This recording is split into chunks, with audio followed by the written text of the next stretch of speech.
దేవుని పరిశుద్ధ నామముకు మహిమ కలుగును గాక. ఈ క్రీస్తు పరిచర్య అనేటువంటి యూట్యూబ్ మాధ్యమం నుండి వెలువడుతున్న అందిన దేవుని వాగ్దానాన్ని వింటున్నటువంటి క్రీస్తు పరిచర్య అనుచరులకును విశ్వాసులకును యావత్ ప్రపంచానికి ఈ దినపు నా శుభాభివందనాలు తెలియజేస్తుంటున్నాను. ప్రియ దేవుని బిడ్డలారా, మీరందరూ సురక్షితముగాను ఆరోగ్యముగాను సౌఖ్యముగాను ఉన్నారని నేను భావిస్తున్నాను. మరి మీరు అందించినటువంటి ప్రార్థన విన్నపాలు నేను ప్రభు దగ్గర వాటన్నిటి నిమిత్తమై ప్రార్థిస్తున్నాను. దేవుడు ఖచ్చితంగా ఆ పరిస్థితులన్నింటినీ చక్కపరిచి మిమ్మల్ని దుర్నీతి నుండి విడిపించి కష్టముల నుండి బాధల నుండి తప్పించి ఉన్నత స్థలమునకు సంతోషకరమైనటువంటి స్థితులను మీ జీవితంలో దేవుడు మీకు అందించి మిమ్మల్ని హెచ్చించి నడిపించి దీవించి కాపాడునుగాక. మరి ప్రియ దేవుని బిడ్డలారా, ఈ దినము వాక్య ధ్యానాంశాన్ని మనం తొంగి చూచినట్లయితే అందులోకి చూడండి, దేవుని తండ్రి చిత్తము జరిగించిన కుమారుడు అనేటువంటి ఒక టైటిల్ మీద ఈరోజు మనం మాట్లాడుకుందాం. దేవుని వాక్యాన్ని, తండ్రి చిత్తాన్ని నెరవేర్చినటువంటి కుమారుడు. ఈ అంశాన్ని మనం వినంగానే మనకు అర్థమయ్యేటువంటిది ఏంటి అంటే, యేసు ప్రభువారు భూమి మీద నరమానవతాళిగా పుట్టినప్పుడు ఆయన ఒక పశువుల దొడ్డిలో ఆయన జన్మించి ఆయన ఇదిగో వడ్రంగివాని కుమారుడిగా పనిచేస్తూ తన తల్లిదండ్రులని గౌరవిస్తూ అదే రకముగా తనకు వయసు వచ్చినప్పుడు సమాజ మందిరములలో దేవుని చిత్తాన్ని నెరవేరుస్తూ ఇదిగో ప్రజల మధ్యలో తిరుగుతూ ఏ రకంగా సంచరించాడో, తండ్రి చిత్తాన్ని నెరవేర్చడానికి కుమారుడు భూమి మీద చేసినటువంటి కార్యాలేంటో ఈ పరిశుద్ధ బైబిల్ గ్రంథంలో మనం అనేక సార్లు విని ఉన్నాం, చదివి ఉన్నాం కూడా.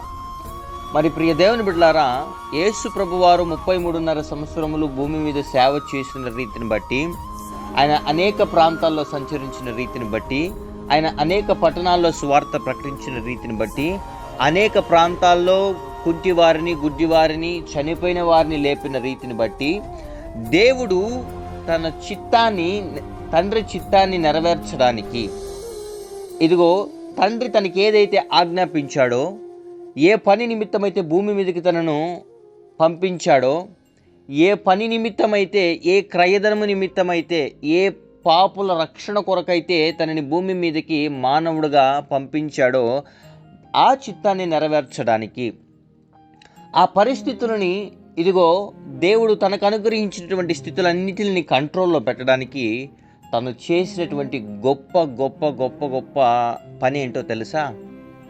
ప్రార్థన, ఉపవాస ప్రార్థన, ఒంటరిగా దేవుణ్ణి కలుసుకోవడం, ఒంటరిగా తండ్రి దగ్గర మొర్రపెట్టడం, ఒంటరిగా దేవునిని సంధించడం, ఒంటరిగా దేవుని మీద ఆధారపడడం, మనుషులని ప్రేమించడం కానీ వారిని గుడ్డిగా నమ్మకపోవడం. చూడండి ప్రియ దేవుని బిడ్డలారా, పేతురు కూడా యేసు ప్రభు వారిని, నీ కోసం నేను చస్తాను ప్రభువా, నువ్వంటే నాకు అంత పిచ్చి ప్రభువా, నువ్వంటే నాకు అంత ప్రాణం ప్రభువా అన్నాడు. కానీ యేసు ప్రభు వారు పేతురు మనసు ఎరిగినవాడు. పేతురు హృదయంలో ఉన్నటువంటి భయాందోళనకరమైనటువంటి పరిస్థితులను ఎరిగినవాడు. కాబట్టి ఆయన ఏ మనిషిని అంత గుడ్డిగా నమ్మలేదు. ఆయన ఏ మనిషిని వాళ్ళ లోపాలని బట్టి వాళ్ళని తృణీకరించలేదు, కానీ వాళ్ళని ప్రేమించాడు, వాళ్ళని ఆదరించాడు, వాళ్ళ హక్కును చేర్చుకున్నాడు. కానీ ఎవరిని కూడా ఆయన గుడ్డిగా నమ్మలేదు, గుడ్డిగా వారి మీద ఆధారపడలేదు. ఆయనలో ఆ స్వభావం ఉంది. ఎందుకంటే ఆయనకి శ్రమ కలిగినప్పుడు, ఆయనకి ఇబ్బంది కలిగినప్పుడు, ఆయనని హింసకు అప్పచెప్పుతారన్నప్పుడు ఎవ్వరూ ఆయన దగ్గర ఉండరు అనేటువంటి విషయము తండ్రి చేత ఆయన మొదటిలోనే గ్రహింపబడ్డాడు. ఆత్మ సంధించడంతో తను గ్రహించగలిగాడు, ఏ మనిషి కూడా నాతో పాటు ఇన్నేళ్లు సంచరించిన వారు, నేను అద్భుత కార్యాలు చేయగా చూసిన వారు నాతో ఉండరు. నేను ఒక్కడినే ఈ శ్రమ మొత్తం అనుభవించాలి, ఈ కష్టాన్ని మొత్తం అనుభవించాలని ముందుగానే గ్రహించిన వాడు నీ దేవుడు, నా దేవుడు. చూడండి ప్రియ దేవుని బిడ్డలారా, మార్కు రాసిన సువార్త 14వ అధ్యాయము 32వ వచనంలో ఇలాగ లిఖింపబడి ఉంది.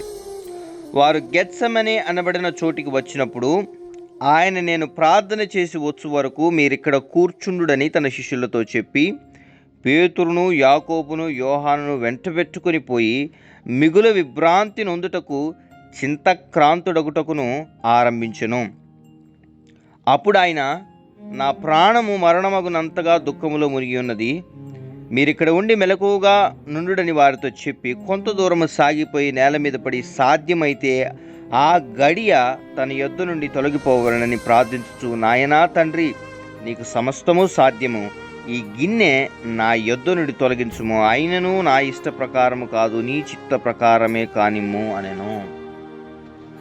చూడండి ప్రియదేవుని బిడ్డలారా, యేసు ప్రభువారు గెత్సెమనే ఆ చోటుకి వచ్చినప్పుడు ఆయన దుఃఖక్రాంతుడయ్యాడు, చింతక్రాంతుడయ్యాడు. ఈ పరిస్థితిని నేను ఒక్కడినే అనుభవించాలి, ఈ స్థితిని నేను ఒక్కడినే అనుభవించాలి. ఇదిగో నా చుట్టూ ఉండిన వాళ్ళు కూడా అవిశ్వాసంలో ఉన్నవాళ్ళు, వీళ్ళకి ఎంత చెప్పినా అర్థం కానిటువంటి పరిస్థితి. వీళ్ళ కోసం నన్ను నేను క్రయధనంగా అప్పచెప్పుకోబోతున్నాను. ఇదిగో భరించలేని బాధ, భరించలేని దెబ్బలు నేను పడాలి. ఇప్పుడు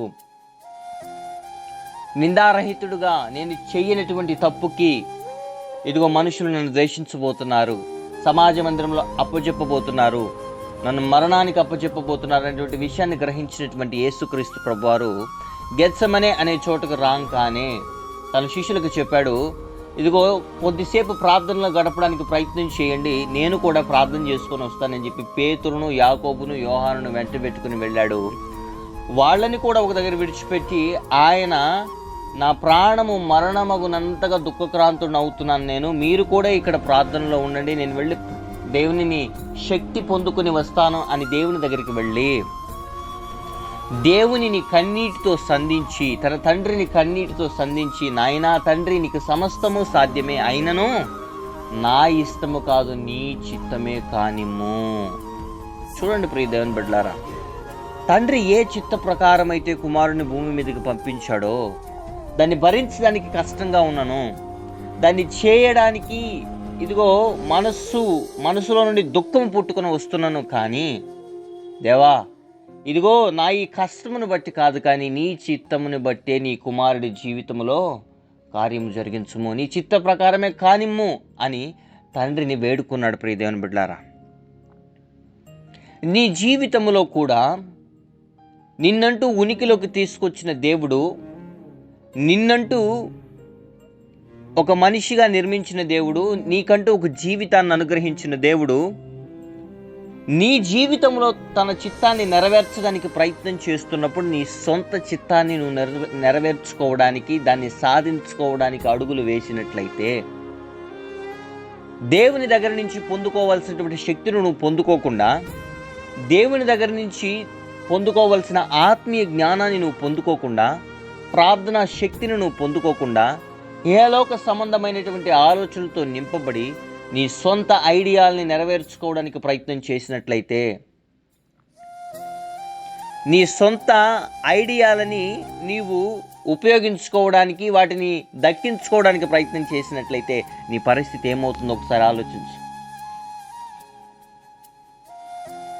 నీ హృదయంలో ఉన్నటువంటి ఆలోచనలు నెరవేర్చుకోవడానికి నువ్వు ప్రయత్నం చెయ్యొద్దు అని నేను అన్నాను, కానీ ఆ ప్రయత్నం ఎంతవరకు ఉండాలి అని అంటే అది దేవునికి ఇష్టకరమైనదో కాదో గ్రహించగలిగేటువంటి స్థితిలో నువ్వు ఉండాలి.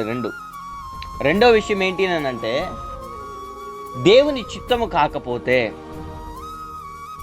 దేవునికి అయిష్టమైనటువంటి పని అదైతే విడిచిపెట్టడానికి, ముందుకు రావడానికి కూడా నువ్వు సిద్ధంగా ఉండాలి. నువ్వు అనుకున్న ప్రతి ఒక్కటి నీ చేతికి వస్తుంది అని అనుకోవడం కరెక్ట్ అయితే ఎంత మాత్రం కాదు. చూడండి, పేతురు చేపలు తన తక్కిన వాటి జాలలతో చేపలు పడుతుంటున్నప్పుడు యేసు ప్రభు వారు ధోనిని ఇంకొంచెం లోతుకు నడిపించమంటాడు. వాళ్ళు పట్టే ఏరియాలో చేపలు తక్కువగా ఉన్నాయి. ధోనిని ఒడ్డు నుంచి కొంచెం లోపలికి నడిపించమంటాడు, లోతుకి. నడిపించిన తర్వాత వారిని కుడివైపుకి వేయమన్నప్పుడు అందులో విస్తారమైనటువంటి చేపలు పడ్డాయి. నువ్వు ఎక్కడుండి నీ చిత్తాన్ని నెరవేర్చుకోవడానికి ప్రయత్నం చేస్తున్నావో, ఎక్కడుండి నీ జీవితంలో ఇదే దేవుని చిత్తమని నిర్ణయించుకుంటున్నావో నాకైతే తెలియదు, కానీ దేవుడు నిన్ను ఒడ్డులో నిలబెట్టి చుట్టుపక్కల చూపించి, ఇదిగో వీటిని చూసి ఆనందించు, ఇదే నా చిత్తము, ఇదే నీ జీవితంలో నేను నెరవేర్చాలనుకుంటున్నానని దేవుడు ఎంత మాత్రమైతే కాదు, నిన్ను లోతుకు నడిపిస్తాడు. నిన్ను లోతుకు నడిపిస్తాడు. అన్ని మర్మాలు గ్రహించగలిగేటువంటి స్థితిలోకి నిన్ను తీసుకుని వస్తాడు. నీ జీవితంలో అన్ని స్టేజెస్, అన్ని అప్ అండ్ డౌన్స్ నువ్వు అర్థం చేసుకునే విధానంలోకి నిన్ను నడిపిస్తాడు. ఏ మనిషిని నమ్మాలి, ఏ మనిషిని నమ్మకూడదు, ఏ పరిస్థితి మంచిది, ఏ స్థితి ఇది మంచిది, ఈ స్థితిలో ఏ ఐడియా తీసుకోవాలి, ఏ ఐడియా తీసుకోకూడదు, లేకపోతే దేవుని మీద ఎలా ఆధారపడాలి అనేటువంటి విషయాన్ని నీకు ఆయన నేర్పిస్తూ వస్తాడు నీ క్రైస్తవ జీవితంలో. ఒక సర్టెన్ పాయింట్లో నీ మీద నీకు విరక్తి కలిగింది అని అనుకుందాం. ఆ విరక్తి కూడా దేనికి వస్తుంది అనంటే దేవుని చిత్తాన్ని నెరవేర్చలేకపోతాము అనేటువంటి ఒక ఆందోళన మనలో స్టార్ట్ అవుతుంది. లేకపోతే ఈ పరిస్థితిని ఎదిరించలేము అనేటువంటి ఆందోళన మనలో స్టార్ట్ అవుతుంది. దేవా, ఇంకెంతకాలం ఈ శ్రమ, ఇంకెంతకాలం ఈ దుఃఖం, ఇంకెంతకాలం ఈ ఒంటరితనం, ఇంకెంతకాలం ఈ అనారోగ్యం అనేటువంటి ఆలోచనలు మనలో మెదులుతూనే ఉంటాయి. కానీ ప్రతిదినం దేవుని దగ్గర నుంచి శక్తి పొందుకోవడానికి అలవాటు చేసుకోవాలి.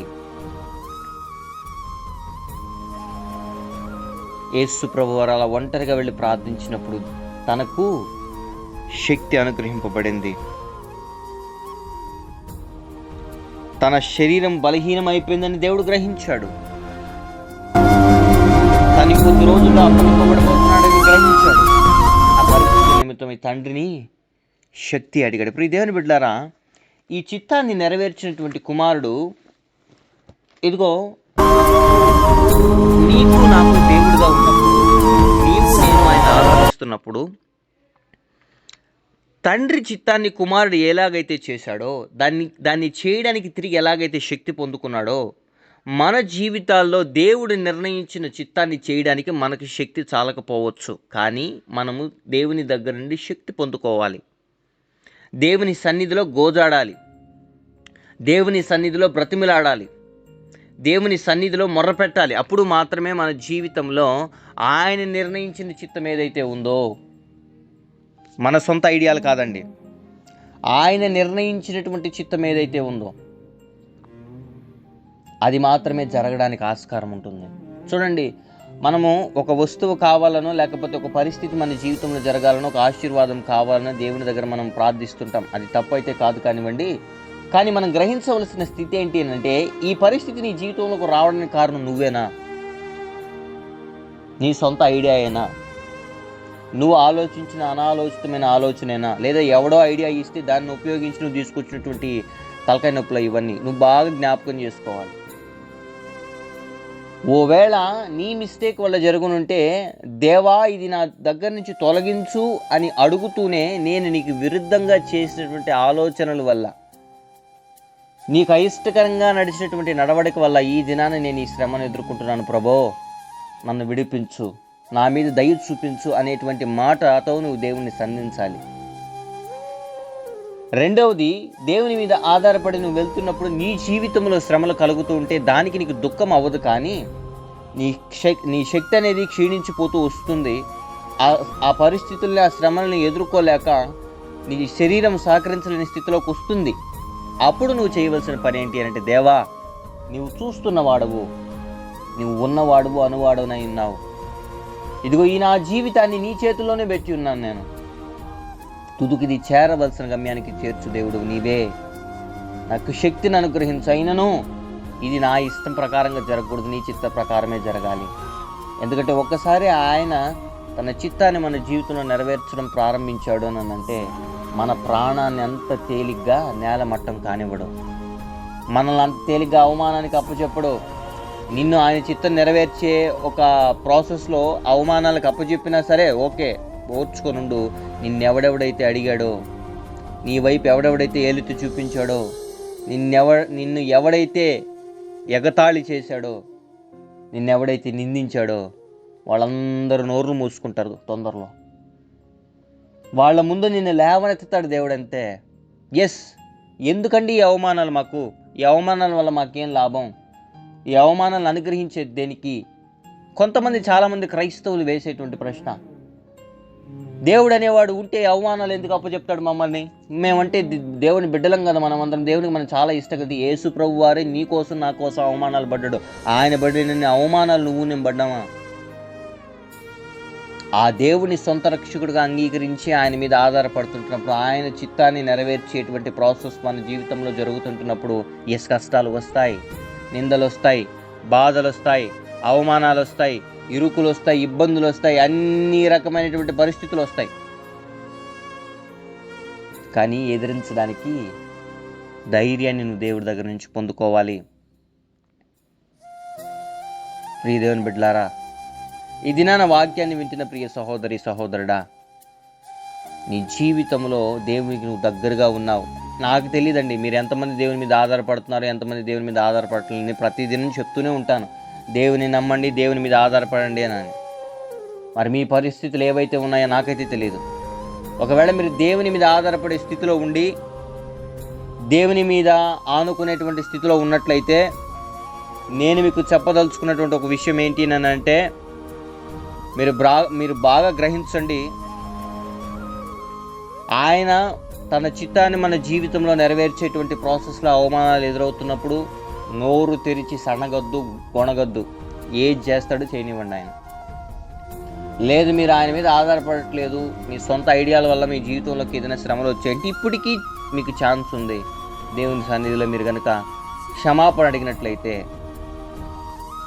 ఖచ్చితంగా ఆయన మీ జీవితాల్లో గొప్ప కార్యము చేసి నడిపించి మిమ్మల్ని బలపరిచి కాపాడుతాడు. సమస్త విధమైనటువంటి దుర్నీతి నుండి మిమ్మల్ని విడిపిస్తాడు, విడుదల చేస్తాడు, గొప్ప చేస్తాడు. కాబట్టి ఈ వాక్యాన్ని మించిన ప్రియ సహోదరి సహోదరుడా, నీ జీవితంలో ఏ కష్టం వచ్చినను, ఏ నష్టం వచ్చినను, ఏ బాధ వచ్చినను, ఇరుకు వచ్చినను, ఇబ్బంది వచ్చినను ప్రభు వైపే చూడు. ప్రభువుని విడిచిపెట్టద్దు. ఆయన చిత్తాన్ని నెరవేర్చేటువంటి కుమారుడుగా, కుమార్తెగా నీవు ఉండి గొప్ప స్థితిలోకి, స్థాయిలోకి నీవు నిలబడాలని, ఇదిగో అనేక మందికి నీవు ఒక సాక్షికరంగా మారాలని నేను కోరుకుంటూ మీ అందరి కోసం నేను ప్రార్థించబోతున్నాను.